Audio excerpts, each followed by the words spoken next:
पण आता हे 2025 मध्ये पक्षफुटीच्या काळामध्ये आपल्याकडे प्रदेशाध्यक्ष पद आलं. अतिशय मोठी जबाबदारी आपल्यावरती आली. ही कशामुळे आली असावी आणि का म्हणजे आपल्या शरदचंद्रजी पवार साहेबांनी आपल्याला याच्यासाठी का निवडलं किंवा इतर सगळ्या नेत्यांनी पण त्याच्यासाठी का समर्थन दिलं? माझं भाग्य समजतो.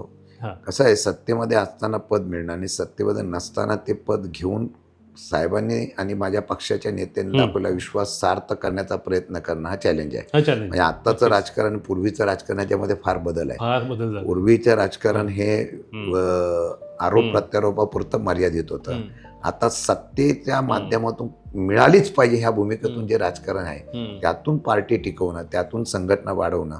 कदाचित कामगार चळवळीतला अनुभव असल्यामुळे आणि संघटनाच्या बाबतीमध्ये मी मागे जिल्हाध्यक्ष असं केल्यामुळे काम असेल किंवा काही पवार साहेबांना आणि माझ्या नेत्यांना वाटलं असेल की हा आत्ताच्या काळामध्ये थोडंसं आक्रमकतेने लोकांच्या प्रश्नासाठी वेळ पडली तर रस्त्यावर उतरणार, वेळ पडली तर संघटना बांधणार. मी आता पण बैठका माझ्या चालू आहे. आता पार्टी बांधायला महत्त्व द्यायचं अशा प्रकारचा विश्वास दाखवला असेल आणि तो संधी मला पक्षाने निश्चितपणाने दिली असेल असं वाटतंय.